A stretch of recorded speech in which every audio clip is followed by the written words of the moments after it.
she found a chicken on the side of the road, and it had like its tail feathers out. So I think it had been got by something. But it was, other than that, it was like basically fine. It's a young, like it's a cockerel. It's a young male chicken.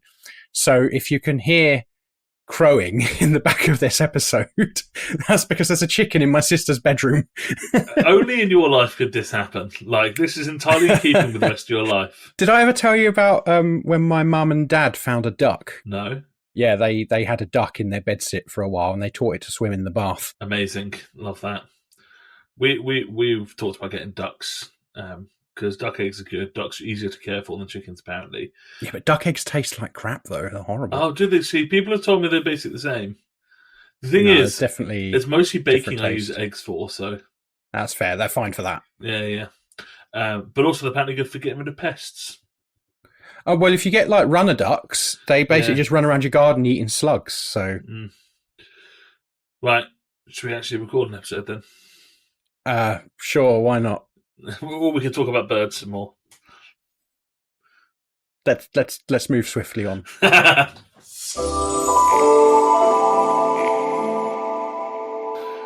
Hello and welcome to Bread and Rosaries, the leftist Christian podcast, delighted to now live in the United Kingdom. I'm Ben Molyneux Hetherington, and I'm joined by Adam Spears. Adam, can you feel the unity in the air?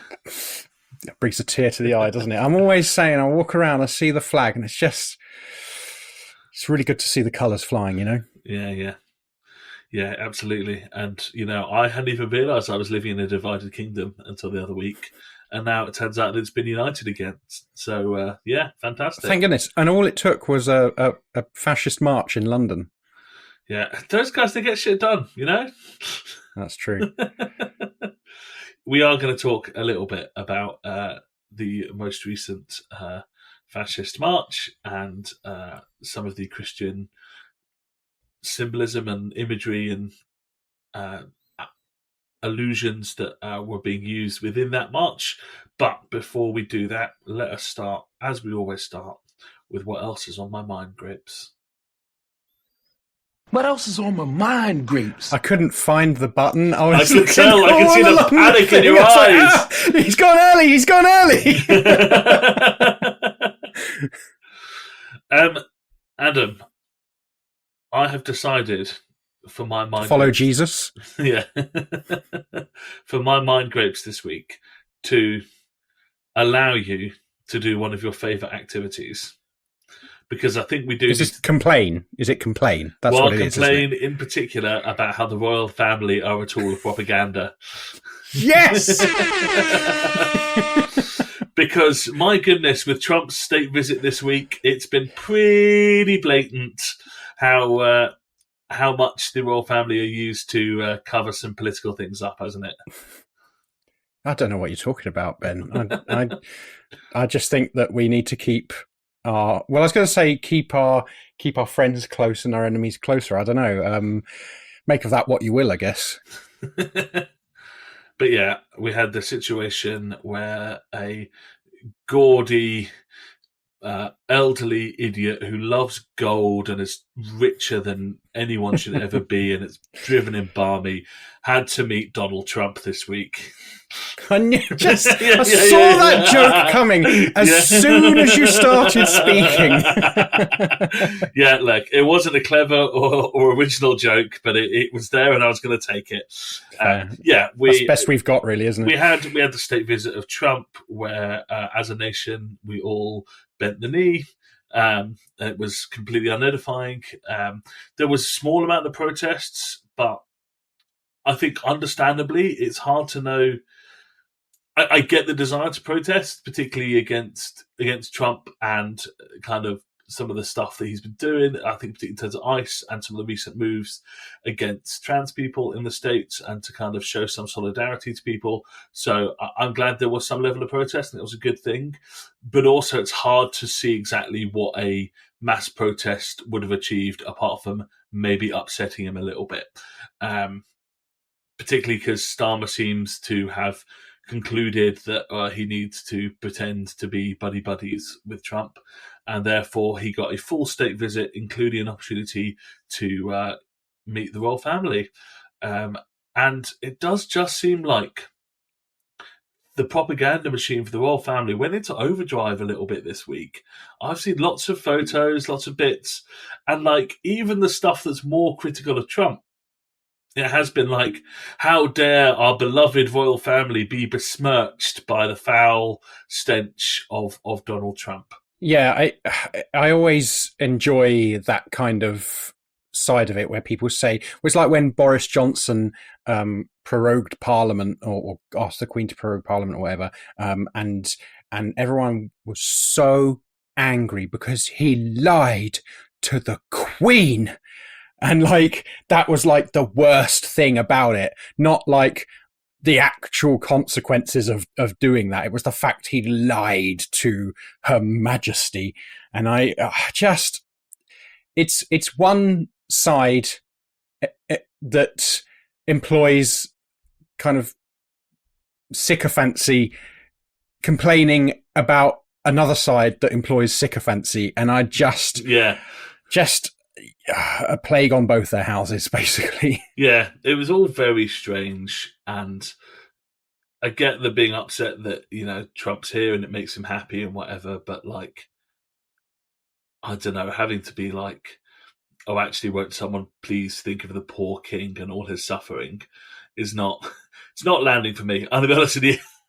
My sympathy, that well is dry. I mean, look, the guy gets to have a nice fancy dinner, prance around looking all important and stuff.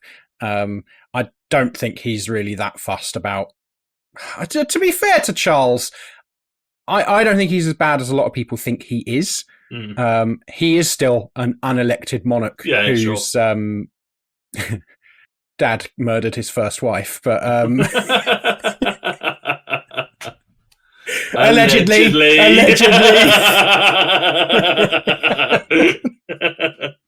And of course, something like that, sometimes it just runs in the family, doesn't it? Wife murdering. I don't know. I mean, they do seem to have a bit of a record of killing not just wives, but basically anyone. So yeah, allegedly. Alleged. Well, no, I mean, I think historically we don't need to use that word sure, anymore. Okay, I'll give you that. But no, I think what's really interesting, probably the most interesting thing for me on this side of things was the arrest of the four led by donkeys. I think it was four led by donkeys people for projecting. Was it a picture of Trump and Epstein on the side of Windsor Castle?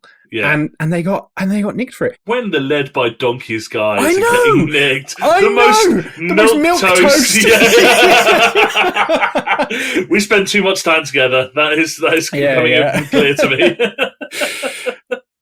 I mean, they have. I think it's one of those things where, on one level, it looks like they've become more radical over the last couple of years. But on another level, I think they have just stayed in the same place, and everything has shifted madly to the right, and now they look much more radical. But yeah, I don't know about their individual kind of opinions on things, but their campaign is essentially a sort of liberal democratic kind of thing, isn't it? And fine. Yeah, but right. They're not, yeah. You know, they're not radicals. By any stretch of the imagination. No. I don't think there's a whole lot that's super radical about pointing to Trump's links with the most noted child sex offender of our age. You know? Yeah, I will leave the last words on this to The Onion, who published a headline that said Donald Trump spends entire state visit trying to work out where he remembers Prince Andrew from.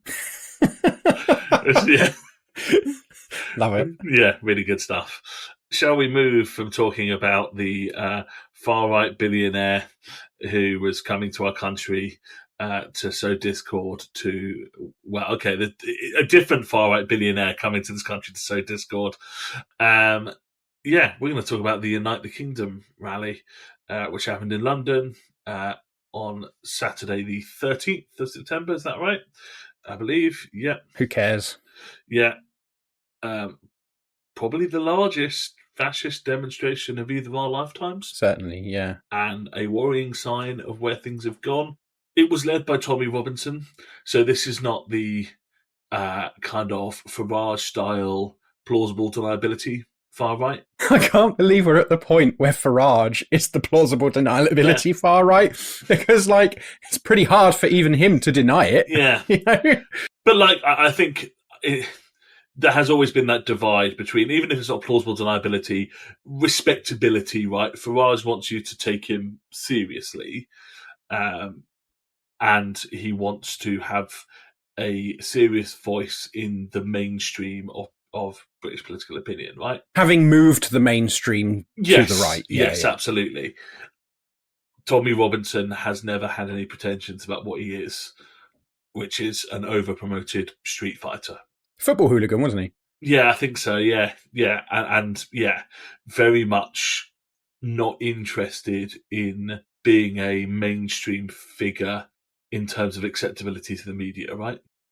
He will happily take any media coverage he's going to get, but he's not trying to be acceptable to a kind of mainstream opinion necessarily. So this is, to call it far right and fascist, I think we could call it. This is not. I can't see how anyone could dispute that at the very least the people in charge of this rally are on the far right. Oh yeah. But even when we're talking about those who just attended, though, are there different camps? Are there different levels of commitment to that? For sure, there are. Yeah. And and I think so. Clive Lewis put out a thing that I'm sure you've read about how he had a mate who went on that march and he's spoken to him and all the rest of it, and why he was there, and he didn't necessarily agree with all these people. And like, okay, but you still turned up to a far right fucking rally, right? Like, and if that's where you're at, I sort of don't care what your individual specific beliefs are about the far right, about fascism. Yeah. There is one person who is anti-Semitic on a Palestine Solidarity march, and every single person is an anti-Semite for attending that march, right?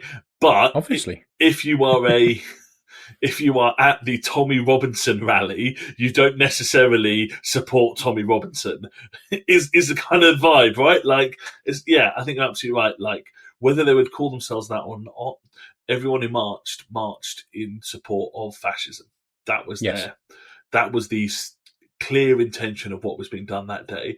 And actually, if you're marching just because you think Tommy Robinson's a good guy with some cool ideas, then you're a fascist. Like, there's no two ways about that. Like, and look, that's not to say that there aren't ways to have conversations with those people and try and do some of what Clive Lewis was doing, which I think is, trying to understand and trying to dismantle some of that stuff. I think behind closed doors, that's really valuable work sometimes. But I also think that there are ways of talking about something factually that someone might not like to identify with. A person might not like to call themselves a fascist, but if you're marching in a fascist march, I'm sorry, mate, I don't care what you want to call yourself. I don't care what you think about this specific little niche part of a fascist platform. You're marching with fascists. You're one of them. Yeah. You're on their side. It's similar, right, to the "I'm not a homophobe, but I don't believe gay people should have gay rights" version of Christianity, right? You can't just go, "I am not a thing," and then describe how you hold all the beliefs that define being that thing, right? Like, yeah. I'm a soft fascist. Yeah, right. Like, it's not. So obviously, Tommy Robinson organised the whole thing. Elon Musk turned up on a video screen, and I just can't imagine getting inspired by Elon Musk in person, never mind on a video call. But yeah, there you are. Katie Hopkins and Lawrence Fox was there, so it was a real who's who of talentless douchebags. And but one figure that we were quite interested in who turned up is a bloke called Brian. I'm going to go Tamaki, but I'm open to push back on the pronunciation there. Yeah, that's what I heard. I heard Tamaki because I read it. I was like, Tamaki? But I heard Tamaki, so I guess He is of Maori descent, and so based on my knowledge of Maori names from rugby, Tamaki makes sense to me. I do not claim to be any sort of expert on anything Maori whatsoever, but any knowledge I do have is from the world of rugby. Tamaki is a, church leader, shall we say. Having done some reading and seen the arguments put forward, I don't think it would be unfair to be calling me a cult leader. But he is a leader of a very large non-denominational Pentecostal church in New Zealand called Destiny Church. And he turned up at the rally because he felt that it was what God was calling him to do, was to turn up to this. And he said that 200 years ago, the British preached Christianity to New Zealand, and he was there to return the favour. Sounds legit. Yeah. I mean, I think both of those things were bad, would be my pushback to that. Tamaki is a very, very interesting figure. Not in the sense that he says interesting things as such. No, not at all. Yeah. As I said, there was a bit of a debate. I think it would be fair to call him a cult leader. Oh, yeah. There was a ceremony where 700 people swore a covenant which includes commitment to obey him. No, it's not a cult. No. Yeah, that's not the traditional baptism vows of the church, I have to say. It's always been, any baptism, as long as it's in the Trinity, you're probably fine. But you're probably pushing it a bit too far. Yeah. Brian Tamaki, the fourth member of the Godhead. Yeah. So he is, probably a cult leader. He is into all the stuff you would expect. Very anti-gay. Very upset when they paint level crossings in rainbows, and literally went out with members of the congregation and painted them back. There was a hurricane that was that hit New Zealand at some point. Sent by God to target him, or no, sent by God to target 2 population centres in New Zealand. Because, according to him, those are the 2 population centres with the highest use of pornography. Yeah, okay, yeah, figures. Really good. He went for the classics, tornado, homosexuality, yeah. But then he went really specific in a new and I would say innovative way in saying, actually, it was because these are the highest consumers of pornography. Incredible stuff. What a man. If you don't like a place, you can just bring all your followers there, watch loads of pornography, and then leave, and then that place gets fucked. That's how it works. That's what I'm taking from this. God's going to send a hurricane there, and that is probably the most fun a cult is going to have, right? We're in a sex cult, but we don't have sex with each other. We just watch pornography. I mean, maybe they do both. I don't know. I'm not a part of their cult yet.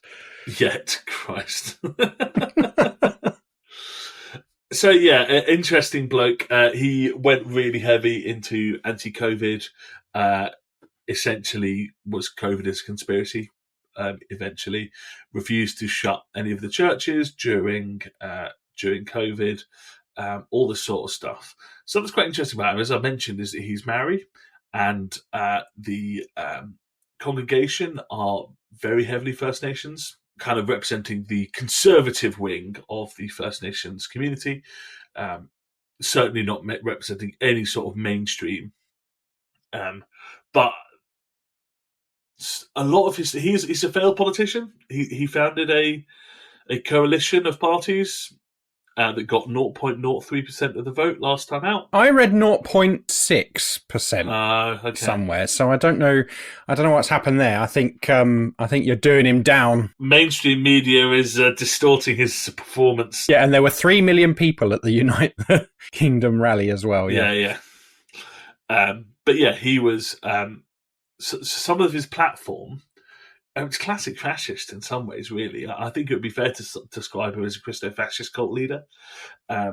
Some of his stuff was kind of left-leaning stuff about cost of living, about Maori representation and rights, some kind of stuff about corruption and politicians, all this sort of stuff, alongside some pretty hardcore far-right stuff, outright banning of other religions, a clear Christo-fascist, Christian nationalism approach to saying that they should only have Christianity in the country.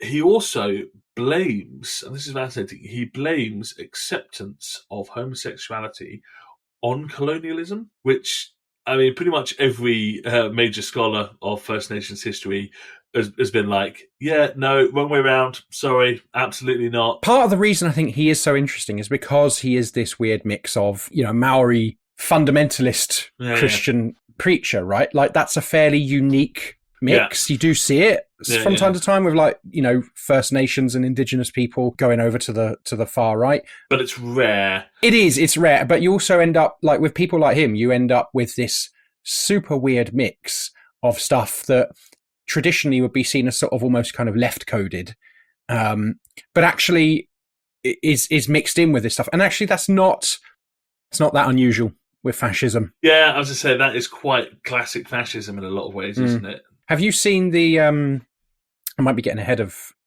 where we're at here, but have you seen any of the actual speech that he gave on stage? No, I haven't. Would you like to see just a very quick 25-second clip of the speech that he's giving and the people helping him give it?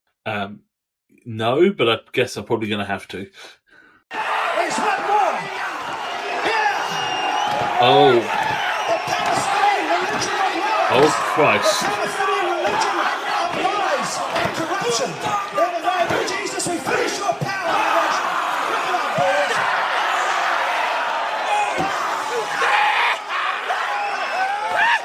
That's how it should be. Oh, my Christ. Yeah. We should probably describe what was in that video before we, Yeah, for listeners rather than watchers. So you've got Brian Tamaki off over to one side. You can't really hear what he's saying, but basically he's slagging off Palestine and the Palestinian movement. He condemns the Palestinian religion, which suggests that the man is not particularly well educated about what's going on in Palestine. Yeah. And then you've got some people who are obviously with him, presumably from his church, who are dressed in sort of traditional Maori dress, who had just prior to that done a haka in honor of Charlie Kirk. Oh, Mike. Yeah, I saw that. And we're not going to be giving any opinions on Kirk because, But yeah, so they're all holding this Palestine flag with the word Palestine at the bottom, just in case you didn't know, because you've got to cater to your audience. But he's fucked up catering to his audience there because a lot of them can't read. So then they've basically, this group of people have torn the flag in two, and one of them sort of bitten it and sort of flexed their muscles. And I think this is really interesting. So they did this to a bunch of flags. Some of them they did them for like Islamic State and Muslim Brotherhood and that kind of thing. Yeah. But also one that said, I think it said something like secular liberalism or something like that. And so they tear these things up. Well, I need to know what the secular liberalism flag looks like. That's it was a white flag with black writing. Just, maybe it didn't quite say that, but it was secularism and something. Oh, right. Yeah. And so they tear these flags up, and obviously he's using that as a sort of visual metaphor. A subtle one, but I think we picked it up. Yeah. But I think what's really interesting about this is on the face of it. So you've got a group of largely Maori people coming to a far-right rally in London and performing a haka in traditional dress and a big speech by a Maori Christian leader. And on the face of it, you might say, well, surely then, and this is part of the plausible deniability thing that they're trying to go for, right? Yeah. Because it doesn't really make sense for a white supremacist far right rally to have, a First Nations with a very different culture, right? Yeah. But I think there's something in particular about how some kind of Maori culture is received in like predominantly white Western countries, particularly, I have to say, because most people's exposure to this actually comes through the rugby. Yeah, absolutely. And the haka is, I've been at games and the haka's been formed, and it's this amazing spine-tingling moment. Like it does, yeah. You can totally see why it grabs people's attention and like informs their perception of this stuff. And particularly because I think a really key part of the way the far right just has always operated is that it lauds machismo. Anything that it perceives to be, uber masculine, it's going to really, really love that. So they see like the haka and they see Maori culture in that way. And because it's allied in this instance with their overall message, they're quite happy to adopt that. They're quite happy to use that to push their goal. I think ultimately, obviously, fascism is very, very anti anything different to itself. But in the meantime, it's quite happy to latch onto anything like that and use it for its own benefit. I think there's two reasons to that, particularly as well. One is that it is not. They know that those people are getting back on the plane and going back to New Zealand, right? So it gives them that ability to say, oh, they're fine with respect to these different cultures. But actually, it agrees with what they think, which is as long as they're not here, right? As long as they're back to wherever they've come from. Yeah. I also think it's worth noting that this is not. I do not have the ability, right, to judge what is genuine Maori culture, but certainly from the feedback and response from kind of Maori community groups representatives, this is not the first time he's used kind of the haka as a way of kind of inserting himself into narratives. This does not represent a kind of mainstream Maori reality, and the relationship of that haka to the kind of historical culture of it is pretty tenuous, right? It's not, but there is a history of the haka being used for protest reasons, by Maori protesters and stuff.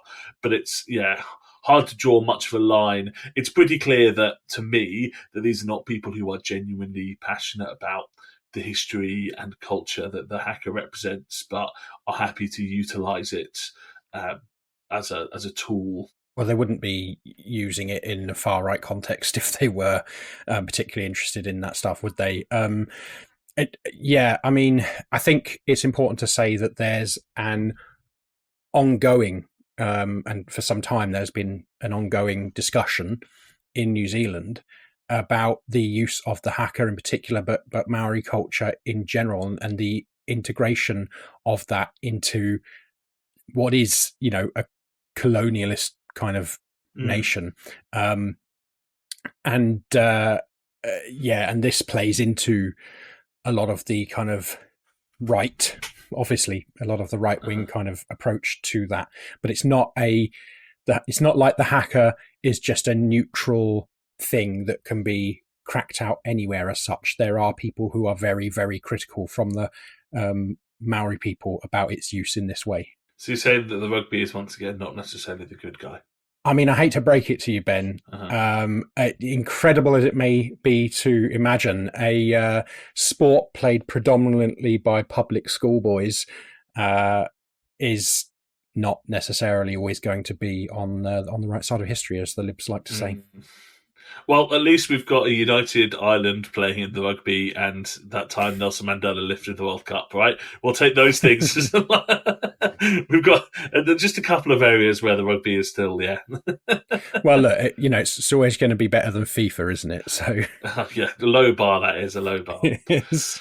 We will return to talking a little bit more about the Unite the Kingdom rally and the Christian stuff that's going on there. But first, let us take a bit of a break and talk about our Saint of the Week for this week. Saint of the Week. Adam, do you know of Joseph Needham? I don't think so. So, Joseph Needham was a British academic at Cambridge. Don't hold it against him. He was born in 1900 and passed away in 95. So he had a good innings.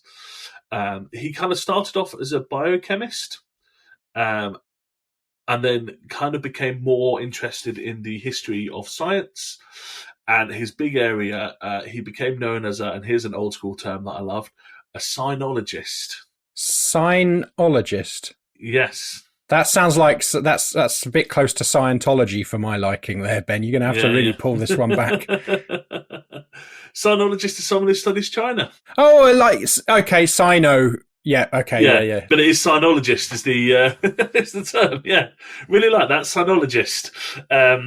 So he was very interested in the development of science in China, and became known for the questions about what happened to Chinese scientific development. So the Needham question is why did the West overtake China so dramatically in scientific development? And he spent a long time doing the research to deal with that. But he was absolutely a lover of China. He did not come from that question from a critical viewpoint, but was someone who was very heavily invested in China, Chinese culture, and someone who was a supporter of China, particularly post the revolution there, because give the game away, he does qualify on our two classic qualifications being the saint of the week, in that he was absolutely a leftist and also absolutely Christian. So he was a Marxist. He would describe himself as a communist. He never joined an official communist party. Good for him, but he was a staunch supporter of Chinese communism for a long time, until Tiananmen Square, where he very much pulled back, and kind of, I think possibly prior to that as well, he'd started to move away, started to avoid it. He was involved in doing some research about whether the Americans had used biological weapons, biological warfare in the Korean War, and he was involved in being an inspector in North Korea, and he publicly made the claim that the Americans absolutely used biological warfare. Interestingly, that was for quite a long time a very contentious claim. It led to him being blacklisted from pretty much any American funding institutions, anything like that. But also the British government were pretty unhappy with him for a long time. The evidence more and more points that they absolutely did use biological warfare, that Needham was completely correct on that. But it was very controversial for him to and he was a biochemist, right? Like he was why is it always so controversial? I mean, look, we know why it's always so controversial, but it always is so controversial for some expert to point out something that the USA has done that's just plain awful, that's killed loads of people and all that kind of thing. Yeah. And people just lose their minds when they point it out, and then invariably it turns out later, oh no, they did kill all those people. But that next one though, no, how dare you say that? It's always the one before that. The accusation against him, or not accusation, but the suggestion that people said was that he'd essentially been duped, that he was a useful idiot for communism. And there's some quotes about people kind of said, people that were meant to be like friends of his, or at least people who liked him personally, kind of saying, oh, he loved communism, but communism only ever set him up and duped him and betrayed him. But as it turns out, it's in all likelihood he was dead on the money. This is not necessarily, I want to be very clear, to say that we are in any way uncritical supporters of Chinese communism. Certainly not Adam the Anarchist. I think that should be quite obvious, but my broadly trot tendencies also lead me to have some suspicions about that. But he was an Anglican, a high Anglican, so he can spit again, not just for the high bit, just the Anglican bit. And high, low, they're all the same to me. He worshipped at Ely Cathedral. He was novitiate. Is that the right word? To which order? I honestly can't remember. But he didn't stick around, but he was a lifelong Christian. And there are many kind of speeches and sermons and talks he gave and interviews he gave talking about the relationship between Christianity and politics. He was a big believer that Christianity was a fundamentally revolutionary religion. And he wrote a book about the Levelers and kind of looking at them as, example of kind of revolutionary Christians in a historical context. There's a really great story that I'm just going to find really quickly. During the general strike of 1926, his practical acumen led him to drive trains at Cambridge. This apparent lack of sympathy for the workers was corrected when he found out the striking engine drivers were to be penalised. He led a walkout of their volunteer replacements. Just really great. Like, there's a little bit of like slightly clueless academic. Essentially, he accidentally scabs, and when he realizes, when someone points out to him he's accidentally scabbed, not only does he immediately stop scabbing, but he manages to get all the other scabs to walk off as well, which is just really good. I think a similar thing happened with some of the. Do you remember a year or two ago when I can't remember which boats it was, P&O or yes, it was P&O. Yeah, they got in a load of scab labour, like laid off all of their staff for their boats and got in a load of scab labour. And I think a lot of them once they realised they were scab labour, they walked off. Yeah. Something I think is cool about him is that he was very.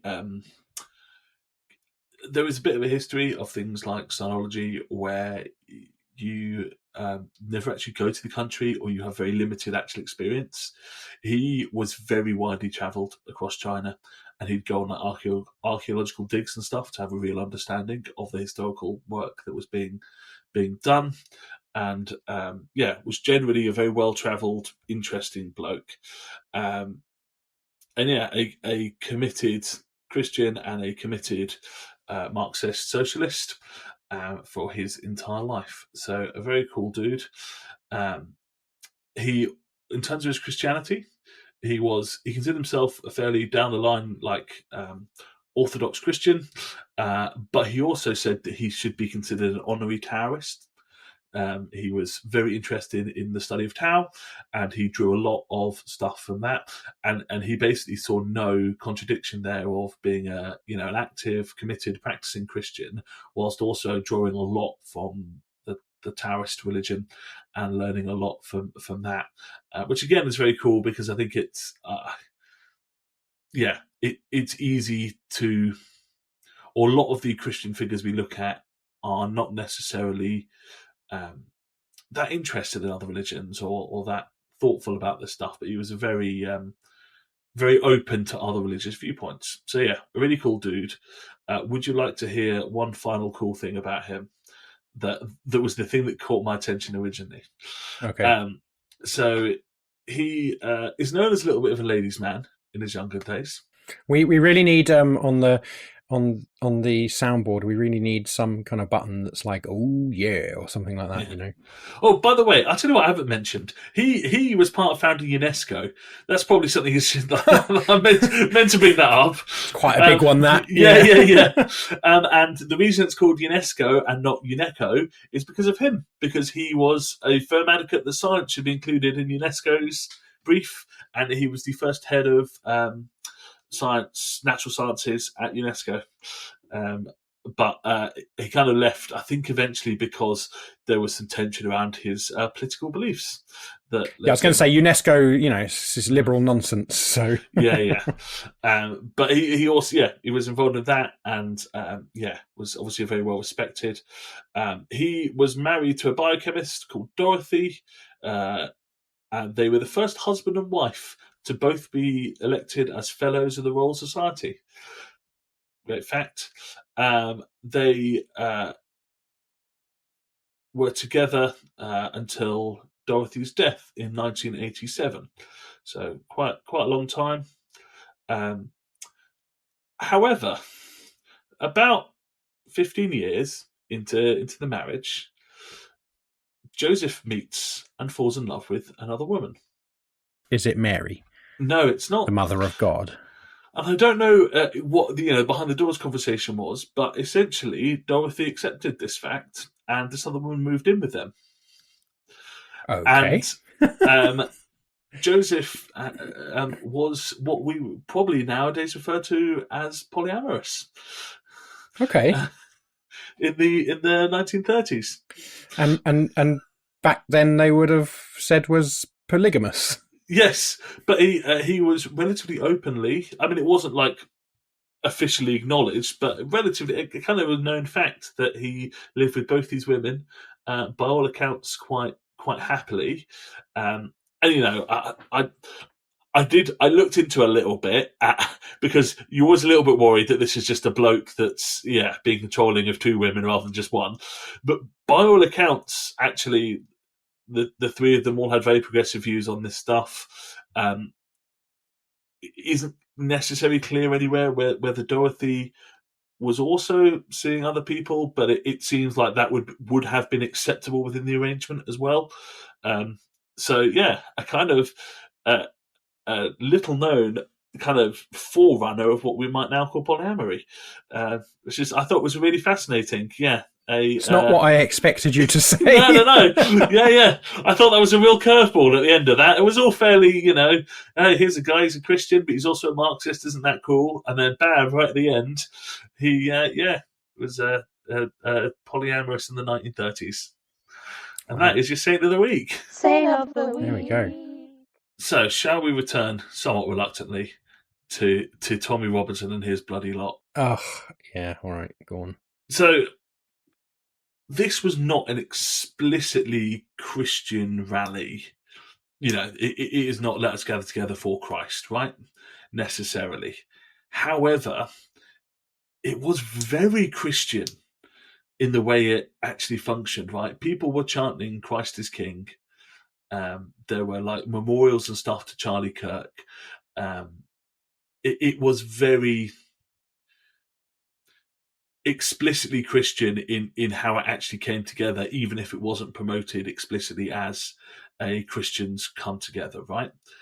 And obviously that's a lot to do with the way that Christianity and kind of British identity are entwined. But I found it really fascinating because to me, I wouldn't have said that. I would have thought that was not as strong a link as it once was, right? And I think in general it is not, right? Actually, the sense of Britishness, like there were Christian elements to it. I still think there is some, interrelation there, but I don't think that it is quite a strong relationship at large as it once was. But actually, a big part of the rally seemed to be trying to undo that and trying to really re-identify Christianity and British patriotism again. They've been pushing at this for a long time, really. And it's something that we see.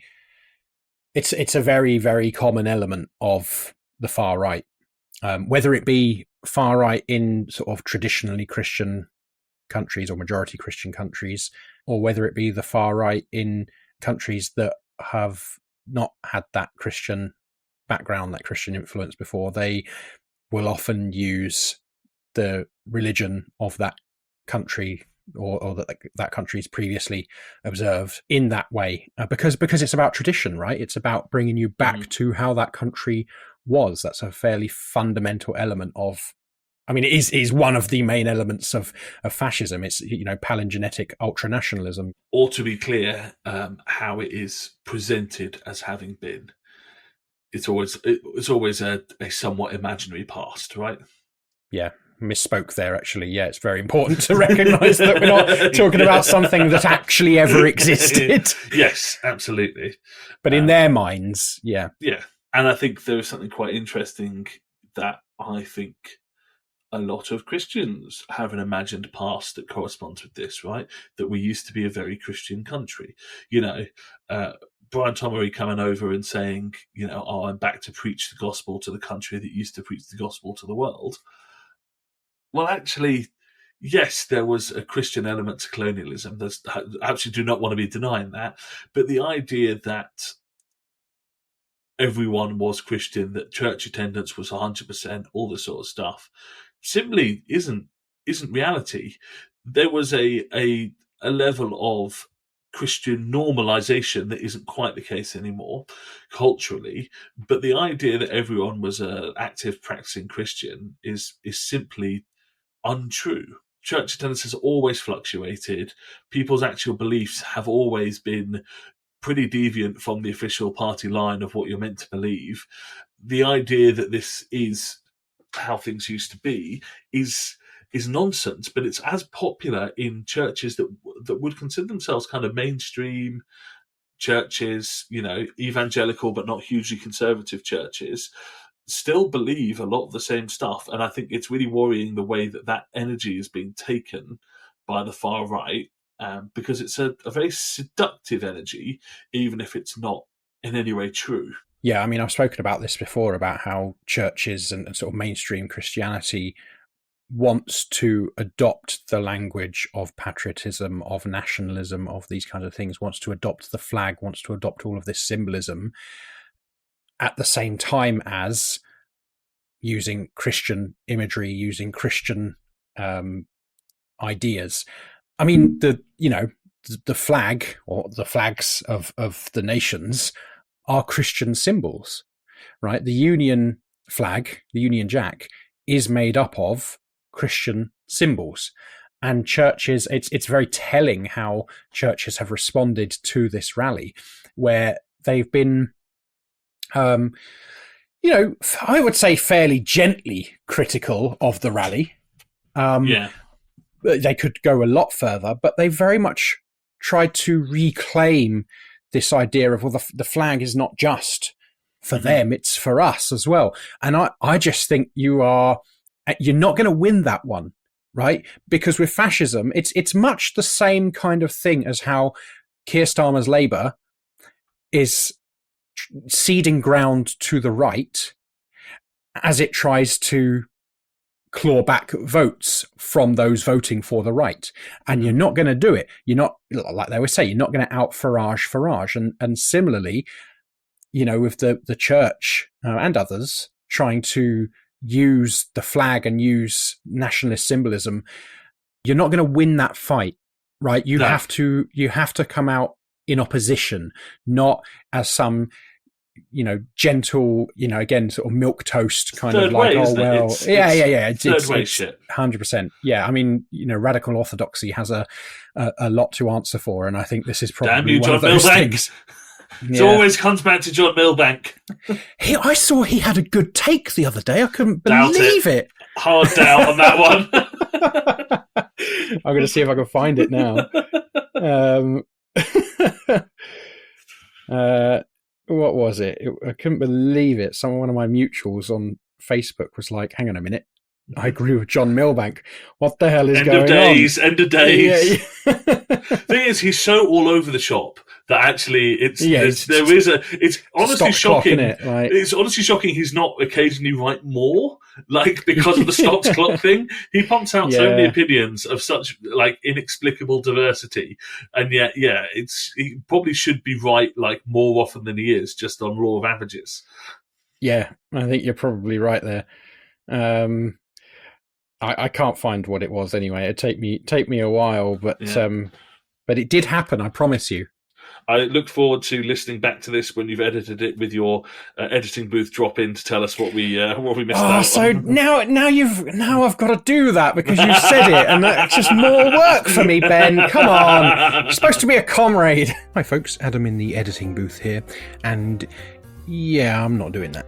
However, I am going to take this opportunity to remind you of our book giveaway of Martin Empson's The Time of the Harvest Has Come.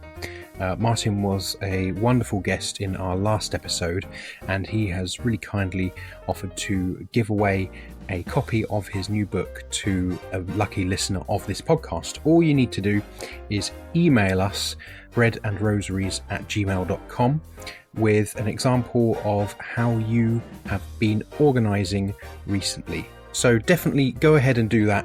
You don't want to miss this. It's a really good book and you can get your copy for free.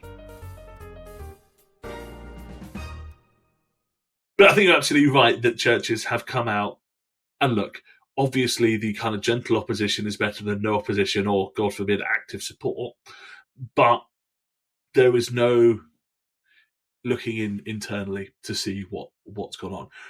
When there are fascists in the streets chanting Christ is King, as a church, and I mean a church at large, the church in the UK, has a responsibility to say, not just this is bad, but what did we do that led us to this point? Yeah, I mean, particularly when those chants are alongside other chants like "Who the fuck is Allah?" Yeah, that was what they were chanting as Brian Tamaki was spouting his hate speech on stage. And obviously, Tamaki is an example of someone who is well beyond the pale. But I think the roots of a lot of this stuff are in the churches, the quote-unquote mainstream churches, whether they are liberal churches or evangelical churches or anything in between, really. The church at large has to take responsibility. And I want to be really clear, because there is a take that is well, we've pushed too hard on all that gay stuff and all the being nice to minority stuff and people want to be all Christian. That is the opposite of what I am saying. I am saying that... A likely story, Ben. I am saying that there is a conservatism that has festered at the heart of this church for a long time across all forms of Christianity, pretty much in the UK, probably excluding the Quakers. Fair play to them.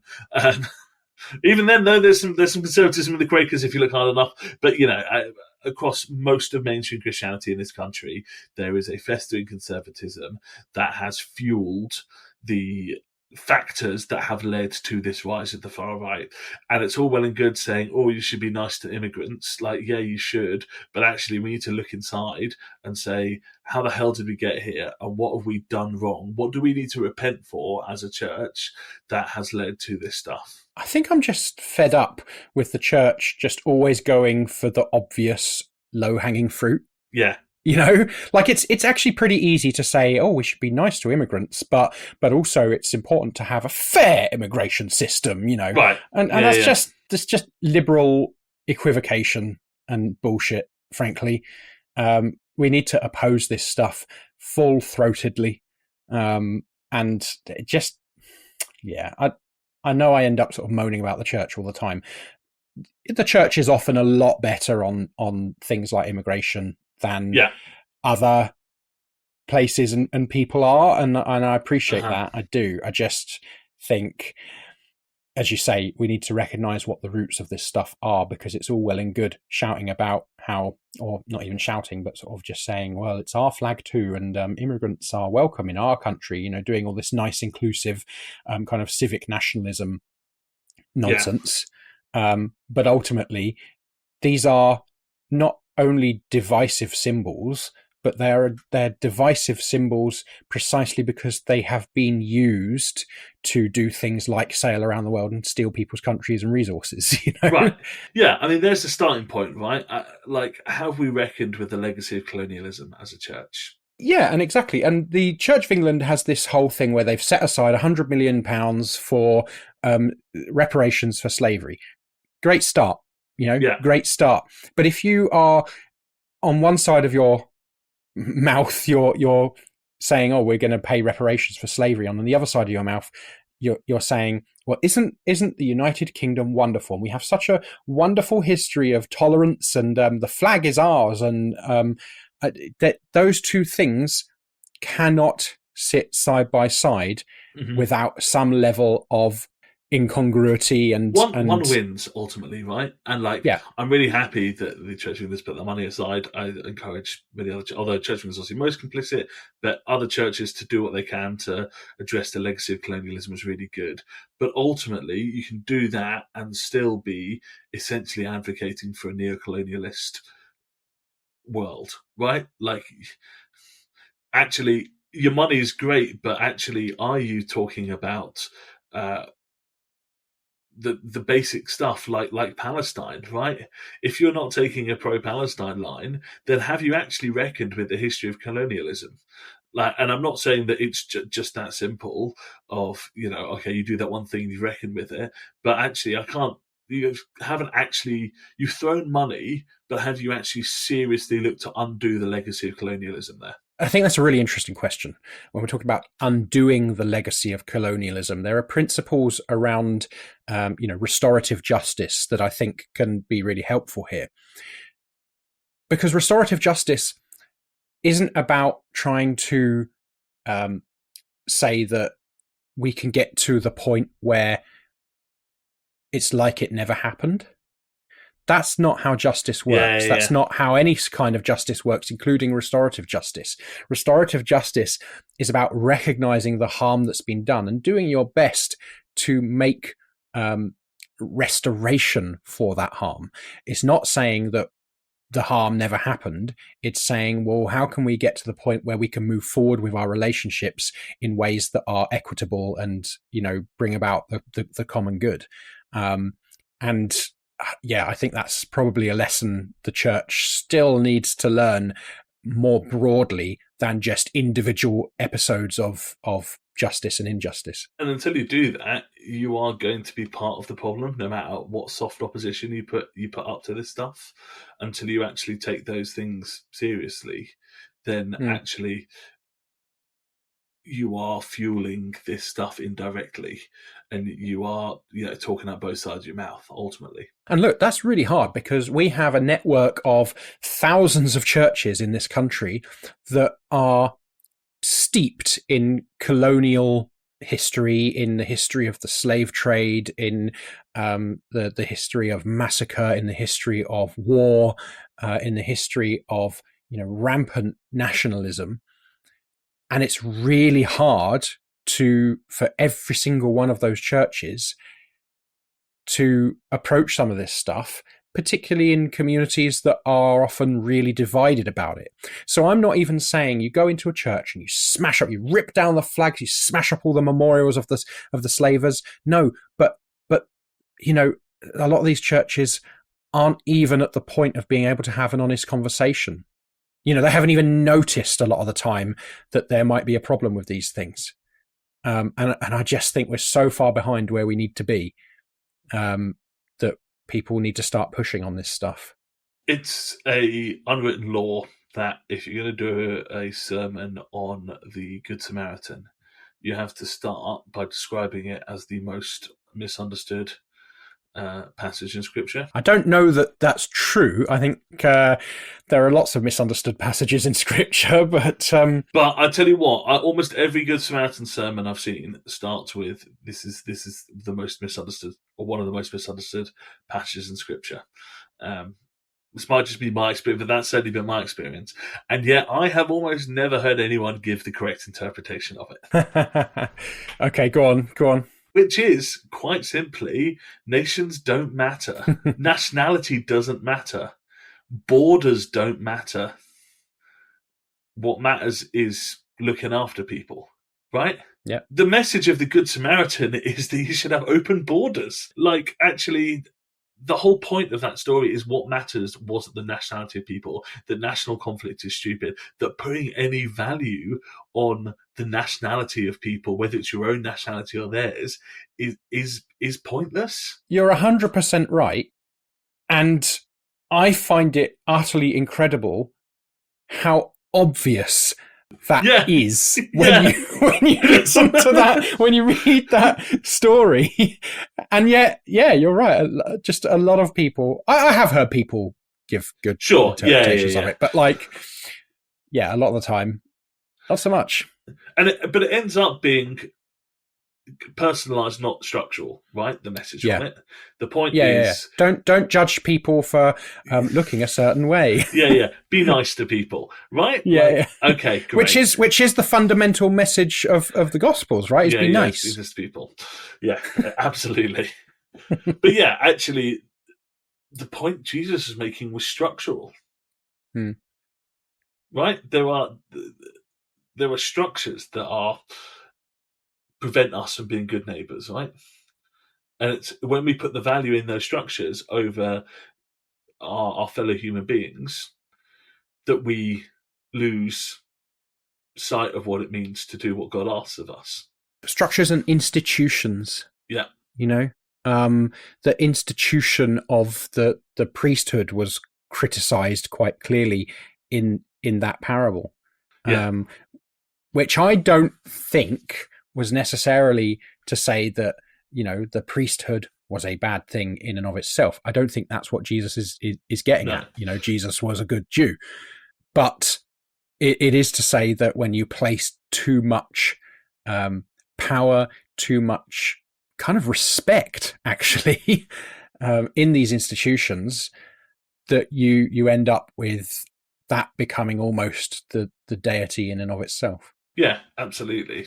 And, you know, it's so hard to understand for me how people can miss that stuff. And I'm not talking about, so actually, do I think the people chanting Christ is King are reading their Bibles on the regular?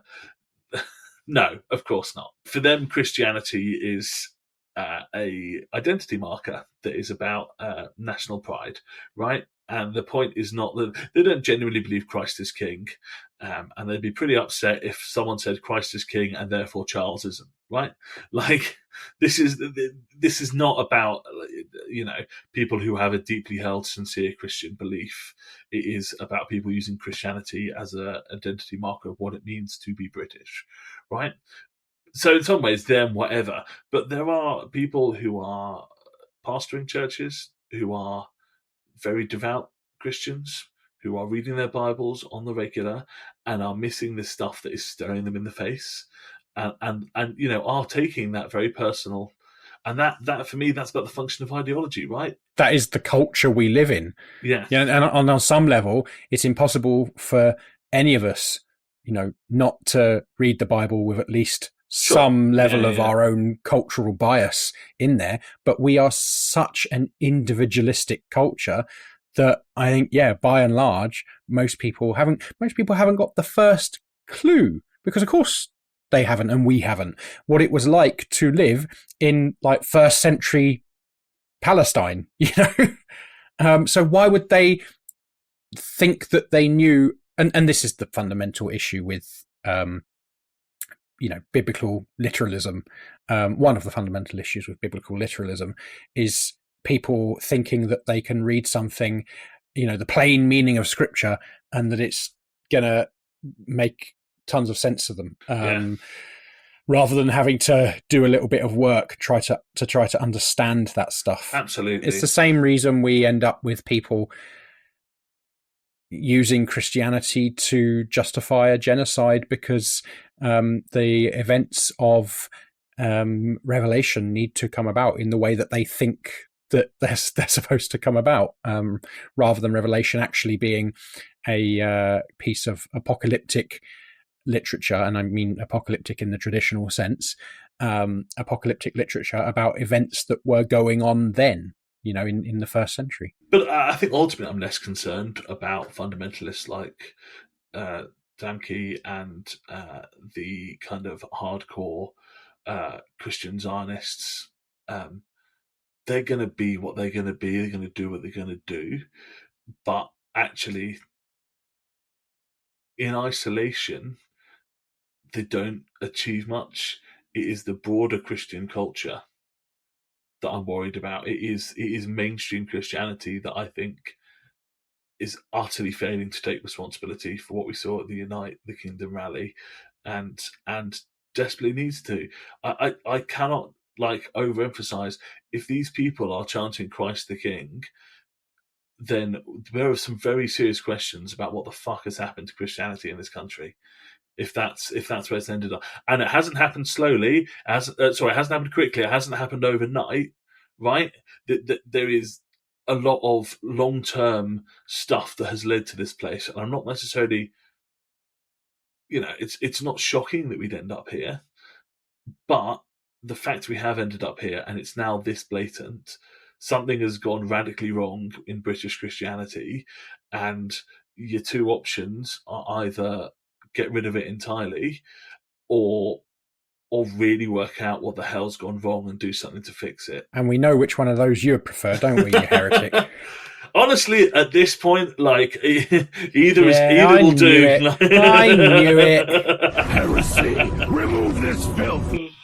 Well, on the shocking note that Adam still considers me a heretic, we should probably draw this episode to a close.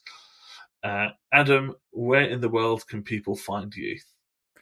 You can find me most places at CommieXIAN.